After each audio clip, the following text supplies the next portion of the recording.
Hello and welcome to The Understudy, the channel that teaches you everything about musical theater. My name is Philippa, and today I will read from Broadway Musicals, The 101 Greatest Shows of All Time by Ken Bloom and Frank Blasnick.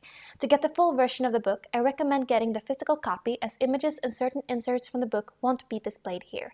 I do not own this material, I'm just reading from a place of entertainment and education, and I will not edit these audio recordings as I go, so you will get the unabridged version.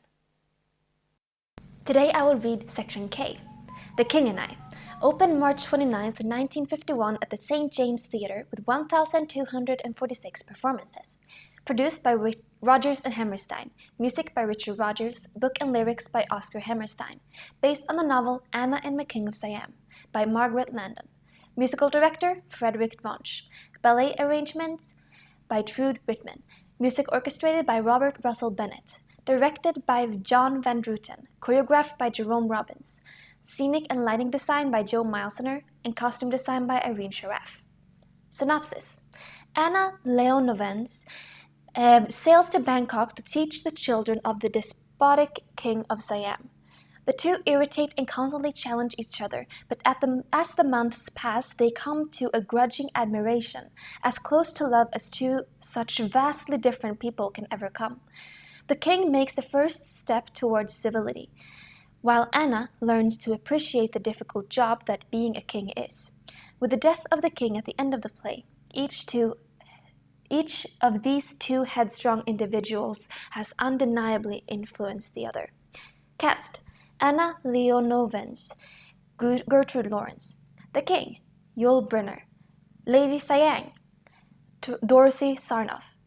Top 10: Doretta Morrow, Lun Tha, Larry Douglas, Prince Chulalongkorn, Johnny Stewart, The Kralak Home, John Giuliano. The story of Anna Leonowen's adventures in Siam was brought to Rodgers and Hammerstein by star Gertrude Lawrence. At that point, riding high from their third smash, South Pacific, they hardly needed someone suggesting properties to musicalize, but they jumped at the chance, renaming the piece The King and I. A dizzying hit for all involved, the triumph of The King and I was all the more remarkable since the dramatic action of the piece is rather slight. Also, the stars, Lawrence and Yul Brynner, were not trained singers, so Rodgers and Hammerstein could not supply them with the usual soaring melodies routinely created for their shows, reserving those songs for Doretta Morrow's top 10 and her beautiful soprano voice. Instead, for Lawrence, the songwriters composed simple, gentle songs that were filled with character, perfect for a great star of Lawrence's caliber to tackle. The verse to Hello, Young Lovers, for instance, adroitly fills the audience in on Adam's past, explaining why a proper English gentlewoman would travel thousands of miles with her child. For the king, the songwriters created staccato introspective numbers and a sense of Orientalism. Rodgers approximated, but did not reproduce, a sort of Asian tonality in the numbers. In addition, Hammerstein removed all articles in the king's spoken words, reflecting a lack of a, the, and other articles in Asian languages. This is certainly not to say that the leads didn't have emotionally heightened moments in their numbers, but they took the form of frustrated soliloquies. Anna with Shall I tell you what I think of you? And the king with a puzzlement. Each of these highly controlling individuals is frustrated by a lack of control over the other. The subtext is that their upbringing and prevailing mores won't let them communicate or even acknowledge their deep feelings for each other. Rodgers, Hammerstein, and director John Van Druten were greatly helped in creating three-dimensional characters by their performers. Lawrence was a multifaceted personality, on stage and off, steely when necessary and yet incredibly vulnerable. Brynner exhibited a remarkable strength, both emotionally and physically, and a fierce intelligence married to a surprising sensitivity. The king was like a lit fuse, ready to blow at any time, a ruler who could easily either kill, kiss, or rape Mrs. Anna and get away with it. After all, he was king. The tension between the strong personalities of these two stars gave the show its life, and the moment when the two finally came together in a magnificent polka, the only instance in the show where they actually touch, the electricity was akin to two power lines coming into contact. Their frustrated and confusing relationship is paralleled by the secondary characters Lun Thaw, a Burmese envoy, and Tuptim, one of the king's concubines. Unlike many supporting characters, they are not humorous. They are not a humorous couple in the style of Ado Annie and Will Parker or Carrie Pipperidge and Enoch Snow. Lun Thaw and Tuptim are permitted to express their love to each other, but they cannot show the world their love, for it would mean certain death under the king's laws. Anna sees in them her own lost love, and underestimating the king, encourages the two. When the king sentences Lun Thaw to death and orders Tuptim beaten, Anna is appalled at the king's barbarism and vows to leave. Soon thereafter, she hears that the king is dying and her heart is overcome, as is her reason. With the king on his deathbed and Anna at his side, Oscar Hammerstein provides his lead with a magnificent final scene, one that rivals the famous bench scene from Carousel. The hopefulness must come at the end of all Rodgers and Hammerstein shows is not expressed in the rip-roaring declarations of Oklahoma or the stirring anthem of Carousel. Rather, the emotion comes out of character when the king's son, now the king himself, changes the rule of the court in concordance with the teachings of Mrs. Anna. While Carousel is considered to be the team's masterpiece, The King and I is the most deeply emotional of their works, and even though the show will forever be identified with Brynner, it is much more than a star vehicle. The true strength of The King and I is in its exquisite writing, the dramatic fight of wills between the two lead characters, the beautiful songs, and the way the piece continues to speak to succeeding generations. The King and I is a classic musical, and like great operettas, it is timeless. Jerome Robbins. One of the greatest director-choreographers of the golden age of Broadway musical, Jerome Robbins began as a ballet dancer, also appearing in the choruses of a few musicals. Rising to the top of the ballet world with Fanny Free, 1944, he was pivotal in turning the piece about three gobs on a 24-hour leave into the first-rate musical comedy on the town. Major hits followed, including 1947's High Button Shoes, where Max Sennett-inspired bathing beauty ballet became an instant classic. The King and I, ditto for his Small House of Uncle Thomas ballet, and Peter Pan, 1954. Even in mediocre shows like Billion Dollar Baby 1945, Look Ma, I'm Dancing 1948, and Miss Liberty 1949, Robbins created dances that were unlike anything Broadway had ever seen, using ultra-specific, stylized character movement to historic effect. His greatest triumphs, West Side Story 1957, Gypsy 1959, and Fiddler on the Roof 1964, were the pinnacle of a brilliant career carving out a new path in staging musicals, influencing all who followed. After Fiddler, Robbins stayed away from the theater, other than an aborted workshop of a Sondheim-Bernstein collaboration of Bertolt Brecht's The Exception of the Rule. For nearly 25 years, working in the world of dance. Returning in 1989 with a retrospective of his life's work, he put the cream of the crop of Broadway dancers through a grueling series of workshops that resulted in Jerome Robbins Broadway, winning him a whole new generation of admirers. That said, for a director-choreographer who used shy humor and delicate tenderness in his fancy-free work, he was an exceedingly unpopular individual, positively hateful to many of his dancers and reviled by many who collaborated with him. He lost many friends when he named names before the HUAC, the House Un-American Activities Committee, during the McCarthy era, spending much of his later life in unenviable role of despised genius. Yul Brynner, born in Vladivostok, reared in China and then in Paris, used his geographically untraceable accent to the hilt, thriving on an air of exotic mystery. He came to the States and worked as an instrumentalist before making his debut in 1946, supporting Mary Martin in Lute Song. When Alfred Drake turned down the lead in Rodgers and Hammerstein's new musical, Martin recommended Brenner for the job, which he got. The musical, of course, was The King and I, and the role would become the one he would be forever identified with, one that he ended up playing over 4,000 times. Powerful, angular, and fiercely charismatic in the role of the king, he was the perfect foil for superstar Gertrude Lawrence, winning a Tony Award for featured actor, the last time that role would be thought of as such, and repeating his role in the film. Becoming a movie star in such films as The Ten Commandments, The Magnificent Seven, and Westworld, Brenner stayed away from a new musical project for nearly 25 years. His choice for a return was ill-advised, starring with Joan Diener and a lengthy pre-Broadway tour of Odyssey, later titled Home Sweet Homer, for its one-night run in New York. The show did nothing for Brenner's reputation, save making him seem impossible to please. To offset the show's failure, he almost immediately returned to his most famous role, starring in First Class Revival opposite Constance Towers. In 1985, suffering from terminal lung cancer, he died not long after co-starring with Mary Beth Peil in his final return to Broadway, Once and Forever, The King.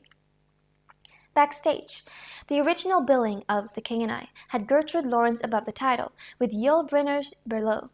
By the time Brenner returned to the role in 1977 Broadway revival, the order was reversed. King billed above and I below. Brenner was paired with Constance Towers and in the revival, and when they took a vacation, the producers brought in Angela Lansbury and Michael Kermoyan, thus returning the star balance and billing to its original hierarchy. When the show was trying out, it was Gertrude Lawrence's idea to have a song with the children. Mary Martin, who had invested in the show, suggested that Rodgers and Hammerstein go into their trunk and pull out Suddenly Lucky, cut from South Pacific. With new lyrics, it became the charming Getting to Know You. Kismet opened December 3, 1953 at the Ziegfeld Theatre with 583 performances. Produced by Charles Lederer, production by Edwin Lester. Music from Alexander Borodin, musical adaptation and lyrics by Robert Wright and George Forrest.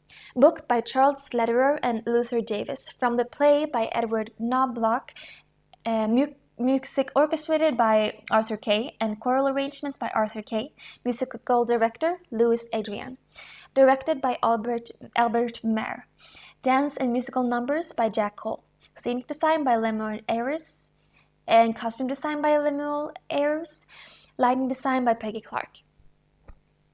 Synopsis. Remarkably, all of the events of Kismet take place in a 24-hour period.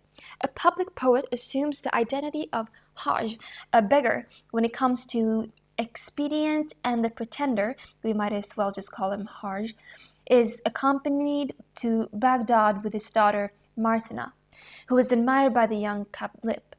The captain of police, the Wazir, who has his own plans to wed the Caliph to a bevy of foreign princesses. But the ever-resourceful Hajj tricks the Wazir into drowning, winning the Wazir's wife Lalum for himself while ensuring the two lovers a perfect future. Phew. Cast. First beggar, Earl MacVie. Omar, Philip Coolidge. Public poet, Hajj. Alfred Drake. Marsina, Doretta Morrow. Hassan Ben, Hal Hackett. Jawan, Truman Gage. Chief Policeman, Tom Charlesworth. The Wazir of Police, Henry Calvin. Lalum, Joan Diner. The Caliph, Richard Kiley. Princess Zubedia, Florence Lessing. Princess Amaris, Beatrice Kraft. Kismet was the lucky show to open during a newspaper strike. While strikes have hurt many shows, they've also helped a few. Producer David Merrick knew he was in trouble with his transfer of the London hit Oliver. He had the smarts to keep the show in an extended West Coast tryout, which put the production in black, and to record the original cast album prior to New York and plant the songs on the airwaves. When Oliver opened in New York, the reviews didn't matter. The songs were already ingrained in the public's mind, and the show was a hit. Kismet opened during a newspaper strike and featured a score that far surpassed a deficient libretto. Alfred Drake's bravura performance had a lot to do with the show's success, as did the opulent production. But it's the Roger Wright and George Forrest score that accounts for its success. Stranger in Paradise and Baubles, Bangles, and Beads were huge hits on radio, television, and records. Although both Walter Kerr and Brooks Atkinson derided the score, especially the lyrics, their colleagues recognized the excellent work of Wright and Forrest in adapting Alexander Borodin's themes. The idea of adapting a classical composer's work for the Broadway stage was not a new one. Blossom Time, 1921, produced by the Sherbert brothers, had music by Franz Sherbert, no relation, as reinterpreted by Sigmund Romberg and with lyrics by Dorothy Donnelly. Then it was Jack Offenbach's turn in 1925's The Love Song. Pyotr Tchaikovsky was first heard on Broadway with Nadia in 1925. He would return in 1947 with Music in My Heart. Frederick Chopin's melodies were the basis for White Lilacs in 1928. John Strauss' Perret and Fils had an immense success with the favorite The Great Waltz in 1934. Their successes was so great that they returned to Broadway, along with Oscar Strauss, no relation, in the 1937 musical Three Waltzes. The songs of Offenbach, who had actually written operettas, provided the music for The Happiest Girl in the World, which boasted new original lyrics with English lyrics by E.Y. Harburg. Fritz Kreisler's romantic tunes were the basis of Rhapsody, produced in the same year as The Song of Norway, 1944. Kreisler had actually written a show, 1990's Apple Blossoms, a big hit running over 200 performances, starring Fred and Adele Astaire. He also had songs interpolated into two shows, Continental Varieties and Reunion in New York. Kreisler made history as the first living composer to have his work adapted for a Broadway musical. The other had the bad luck, or wisdom, to have passed away. Of all the songwriters who adapted their works of their classical brethren, Robert Wright and George Forrest enjoyed the most success and turned out the best-loved show. They were the only ones to enjoy hit parade success and the only ones with works that are still in the international repertoire. Joan Diener. Joan Diener, the eye-popping silhouette and the eardrum-popping vocals, made her Broadway debut at the age of 17, if one believes her biographical data, in the review Small Wonder. She first gained widespread acclaim in 1953 for her performance as the lusty, busty Laloum in Kismet. Her style perfectly suited for the exotic songs Not Since Nineveh and Rahaladukum. After the out-of-town closing of the 1956 version of the Ziegfeld Follies with Tallulah Bankhead, she worked exclusively with her husband, director Albert Marr, on two out-of-town folders, La Belle and At the Grand, which was miraculously revised and revived 30 years later as Grand Hotel. Two fast flops, Cry for Us All and Home Sweet Homer, both with scores composed by Mitch Lee, and one super smash, Man of La Mancha, also with music by Lee, in which Diener created and recreated in London, Paris, and on Broadway as late as 1992. Well into her 60s, she became kind of slattern emeritus, the role of the lusty busty Aldonza. Instantly identifiable from the sound of her dizzying soprano range colliding with her chest voice, Diener had two of the most extraordinary voices ever heard on Broadway. Backstage, while the show was still out of town, Alfred Drake noticed that his co-star, Richard Kiley, was also a baritone. Drake didn't want the vocal competition, so by the time the show opened on Broadway, Kylie was singing the tenor range, a range that he never attempted again. Borodin was the first of several long-dead people to win Tony Awards. T.S. Eliot of Cats' book fame is another. Rahad Lakum is the only song without origins in Borodin. Wright and Forrest had originally used the melody from the nightclub song I'm Going Moroccan for Johnny. Robert Wright and George Forrest. The indisputable kings of classical theme adaptations are Robert Wright and George Chet Forrest, a long-running team both on and off the Broadway boards. Wright and Forrest succeeded with a series of shows featuring music derived from the works of classical composers. The songs had more weight and depth than the typical Tin Pan Alley Broadway tune, and the lyrics were equally dense, exhibiting a particular propensity for internal rhyme and sophisticated wordsmithery. Wright and Forrest began their career writing for nightclub revues and then found their way into Hollywood and 3 Oscar nominations. Their first 2 shows, Thank You Columbus 1940 and Fun for the Money 1941, were produced there. Their biggest hits, Song of Norway 1944, based on the work of Edvard Grieg, and Kismet, also began life on the West Coast and continued the standards Strange Music, Freddie and His Fiddle, Strangers in Paradise, and Baubles, Bangles, and Beats. Their other Broadway shows, Gypsy Lady 1946, based on Victor Herbert's melodies, and Anya 1965, Sergei Rachmaninoff, were unsuccessful.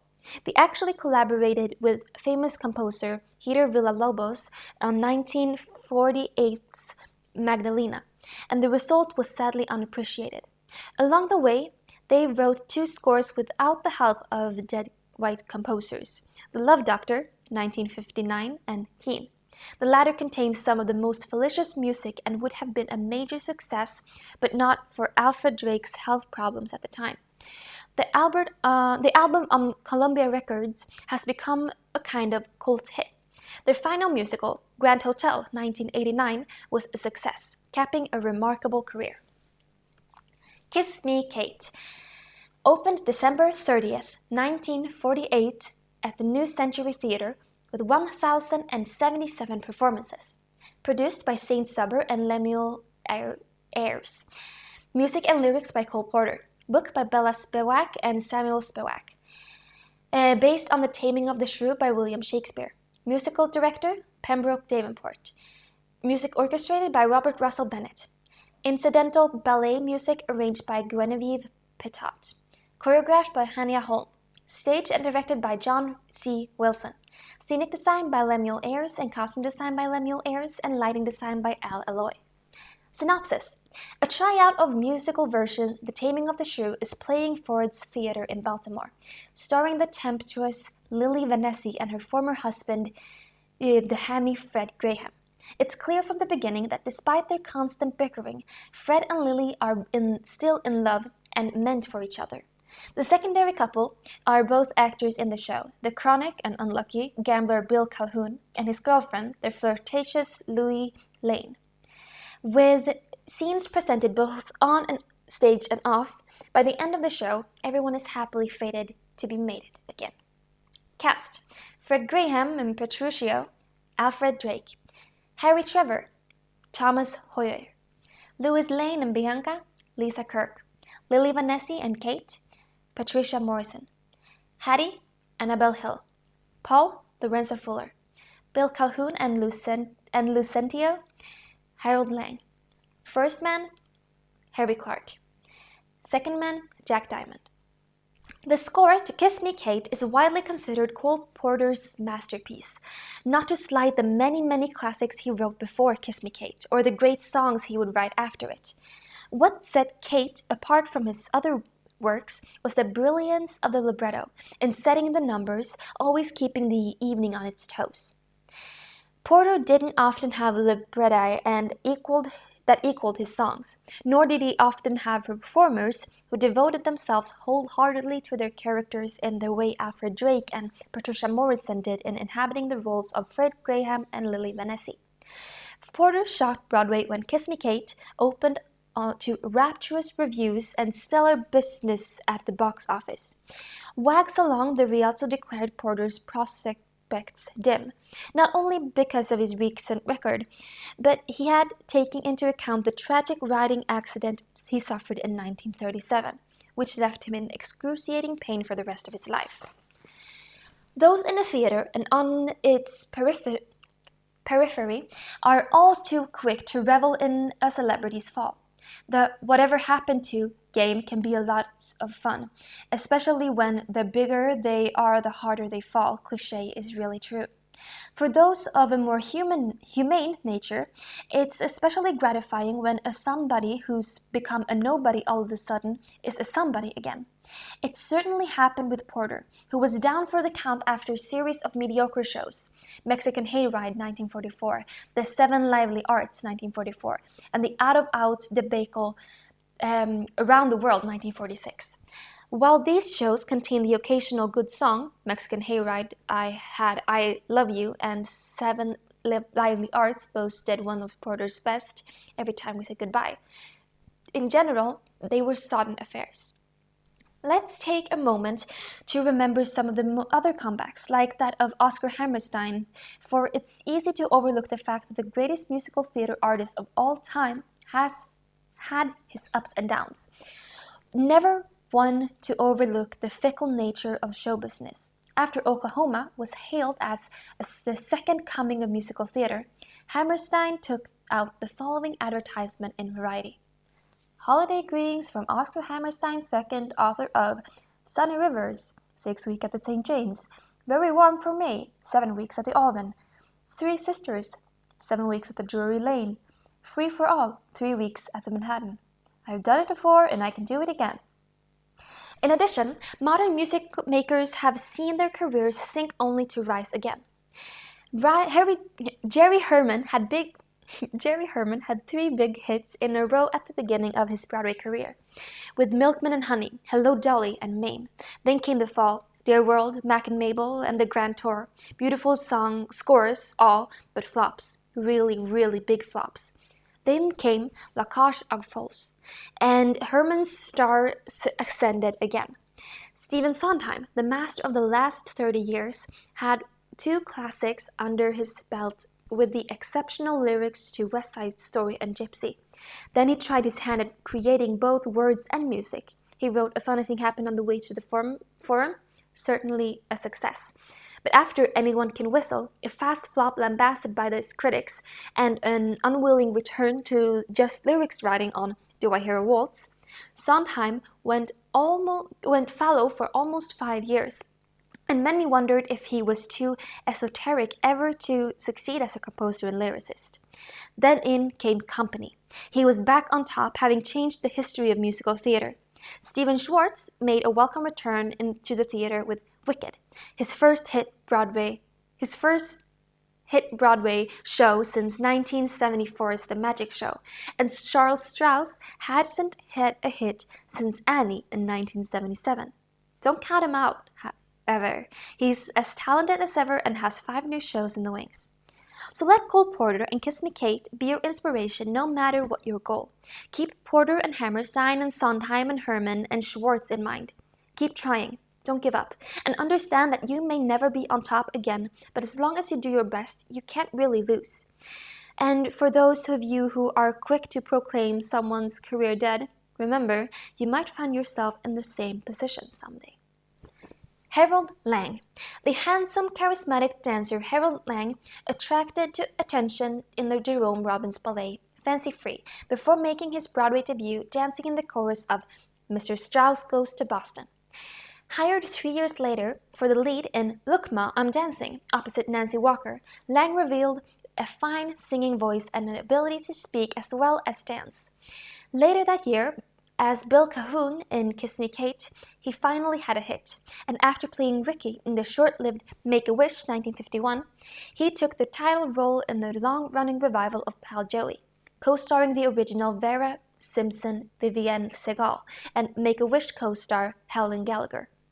Dogged by personal and alcohol problems, he wasn't able to sustain the fame that Pal Joey brought him, and the flops, including Shangri-La and Ziegfeld Follies with Beatrice Lillie, didn't help.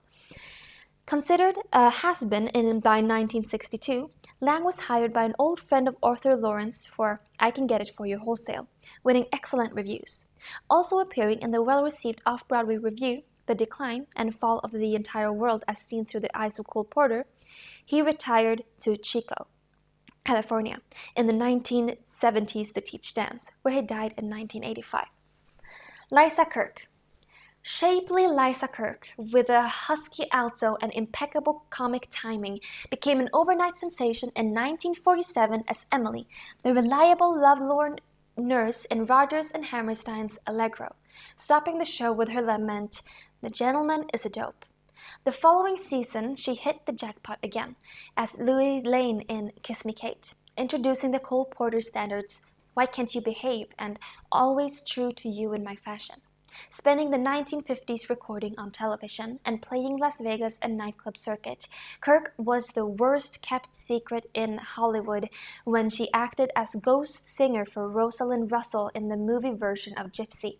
Replacing Janice Page in Here's Love, she didn't return in the new show until 1974 in Jerry Herman's Mac and Mabel, belting out throaty renditions of Big Time and Tap Your Troubles Away.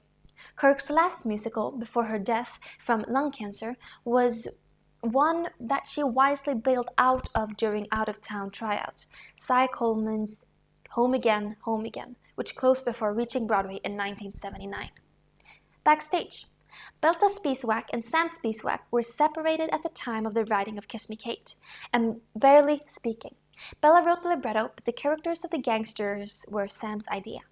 At the dress rehearsal for Kate, before it went on to its pre-Broadway tour, Moss Hart and Agnes DeMille proclaimed it a flop. Patricia Morrison's Broadway debut was in the short-lived The Two Bouquets, which she performed opposite Alfred Drake. Kiss of the Spider-Woman opened May 1st, 1993 at the Broadhurst Theater with 906 performances. Produced by Levant US Inc. Book by Terrence McNally, music by John Kander, lyrics by Fred Ebb. Based on the novel by Manuel Puig. Music orchestrated by Michael Gibson. Dance music by David Crane.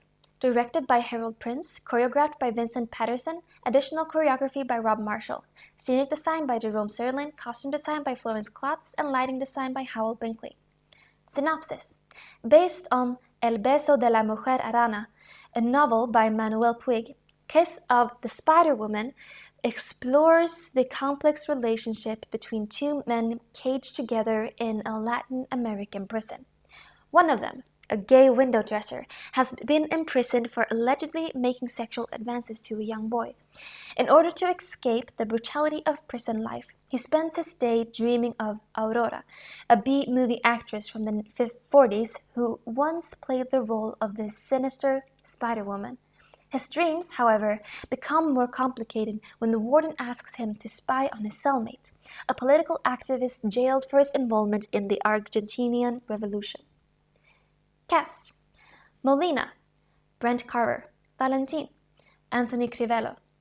Aurora, Chita Rivera. Warden, Herndon Leckie. Molina's mother, Merle Louise. Marta, Kirsty Carnahan. Gabriel, Journey Christakos. That rare thing, a successful musical tragedy, Kiss of the Spider-Woman is a piece of integrity and seriousness, of purpose and idea. The mysterious title character, B-star movie Aurora, is remembered, recounted, and fabulously reenacted by Molina, an imprisoned gay window dresser, forced to share his cell with the handsome young revolutionary Valentin. As their relationship grows in intensity and intimacy, the window dresser is manipulated into betraying his cellmate, Molina's fantasy woman reveals her true designs, and he tragically learns that no one can escape his fate. Despite the flash and style of the movie fantasies, the heart of the show is the spirit and optimism of Molina, reflected in the history of the musical itself. The show premiered in 1990 at the State University of the New York's Purchase campus. The inaugural production of new musicals created a breeding ground for the development of new works. Spider-Woman was a work in progress, in a season also including future Broadway musicals The Secret Garden and My Favorite Year, and the press was asked not to review it. Led by the New York Times, critics attended performances anyway, explaining that since it was a full production created by Broadway heavyweights and presented to a paying audience, it was open to criticism. The reviews were universally devastating, and the entire new musical project died in a quick and unfortunate death.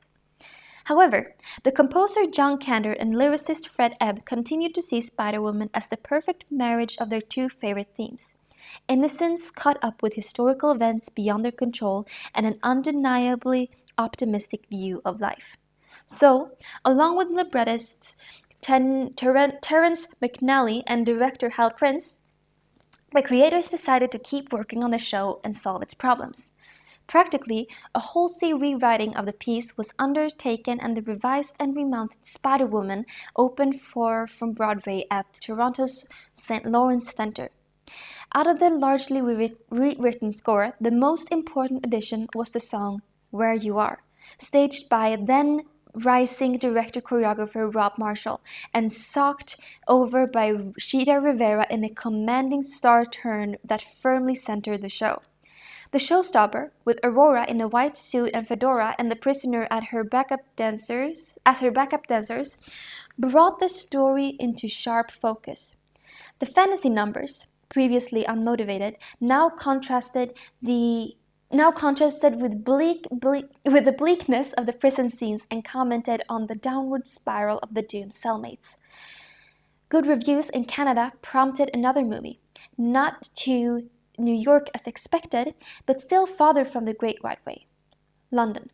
The production won the London Evening Standard Award for Best Musical, and, with its reputation established, was finally presented on Broadway, where it became an immediate success, winning Tony Awards for Rivera, Kander Nebb, McNally, and Brent Carver, and Anthony Crivello as Molina and Valentin. As the final number proclaims, Kiss of the Spider-Woman, once declared dead by Broadway wags, had a triumphant rebirth in a final reel that one sees only in the movies. John Kander and Fred Ebb. John Kander and Fred Ebb comprised Broadway's longest-lasting songwriting team. Their first effort, Flora the Red Menace, began a professional and personal friendship with its star, Liza Minnelli. That lasted for 40 years. The next year, they shot the front of the pack with a brilliant score for Cabaret. The next three musicals, The Happy Time, Zorba, and 70 Girls 70, were all underappreciated, and Chicago, while successful, was not fully appreciated at the time. Woman of the Year, in 1980, featured a brassy, highly enjoyable Kander and Ebb score and a bona fide star turn from Lauren Bacall. The loyalty of longtime friend Sheeta Rivera, dating back to the national tour of Zorba, was rewarded with her inmate songs for The Rink.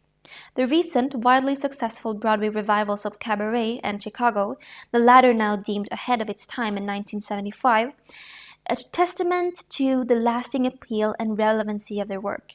John Kander, composer of the infectious vamps in Broadway history, has a chameleon-like quality of disappearing into a show's milieu, as evidenced by the romance and regret of The Happy Time and the world-weary bouzouki flavor of Zorba. Fred Ebb's ruefully optimistic lyrics, Zing Happy from Flora and Yes from 70 Girls 70, are rivaled only by Stephen Sondheim for their adult, ironic views. Their shows like The Visit, starring the indefatigable Sheeta Rivera, and the musicalization of Skin of Our Teeth, have both had regional theater production and are awaiting their next step. In 2007, following Fred Ebb's death in 2004, the passing of librettist Peter Stone, Kander and Ebb's Curtains, with a revised book and lyrics by Rupert Holmes, opened for a successful Broadway run. Sheeta Rivera, one of the handful of true triple threat performers, worked her way up through the ranks of the chorus to feature dancing, to supporting roles in Seventh Heaven and Mr. Wonderful. She was, she was catapulted to stardom with West Side Story, finally achieving leading lady status in 1960's Bye Bye Birdie. In addition to the guilty pleasure Bajor, where two West Coast closings, Zenda and with Alfred Drake and 1491, the Christopher Columbus musical speculation with John Cullum, after a 7-year hiatus in California, she made a smashing return to Broadway in Kander and Ebb's Chicago, and in 1984 won a long-deserved Tony Award for The Rink, written specifically for her by longtime friends Kander and Ebb and co-starring Liza Minnelli. Despite the tragic accident in 1986, which shattered her left leg and threatened to permanently end her dance career, she was back on stage in 6 months, kicking higher and shorter than ever. After a second Tony for Spider-Woman, as she enters her sixth decade on Broadway, she continues to work her magic, most recently in the revival of Nine, tangoing with Antonio Banderas. To many, her performance with Anita, Rose Grant, and Velma Kelly will never be equaled. At once edgy and ultra-confident, yet with warmth and humor that many successors have failed to find. Whether playing to a star-studded crowd on opening night or 300 matinee ladies on a Wednesday afternoon in St. Louis, Chita Rivera never, ever fails to give it her considerable all. Backstage.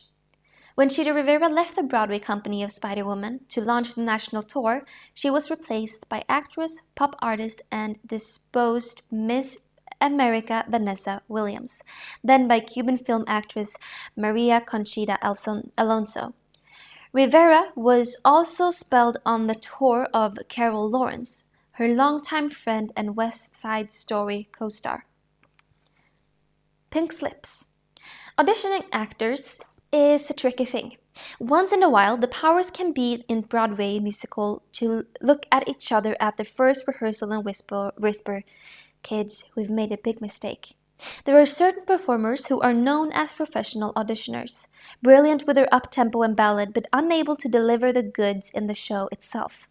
When it doesn't work out, it's not always the actor's fault, however. For producers and directors, summoning up a sense of false bravado can convince themselves that they will be able to extract a stellar performance from an iffy prospect.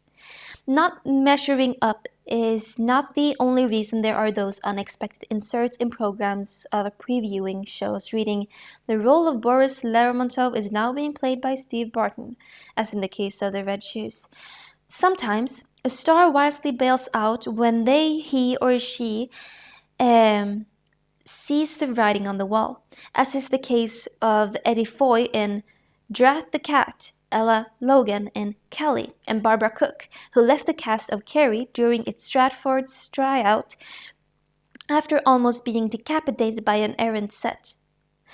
Chaotic out-of-town rewrites can lead to an actor losing her gig, as is the case of Anita Gillette in The Gay Life, Eileen Ann McLeary in Funny Girl, or Madeline Kahn in How Now Dow Jones. In case of Legs Diamond, a famous recent episode of Broadway Bloodbath, the talented Christine Andreas and Bob Stillman both saw their major roles excised when the creators went into panic mode. Most painfully, an injury can lead to dismissal, as when Ron Orbach hurt his knee during the Chicago tryout of the producers. The creative team fell in love with his understudy, Brad Oscar, and Orbach never returned, losing out on the chance for a Tony nomination. Orbach's consolation prize? A role in Dance of the Vampires.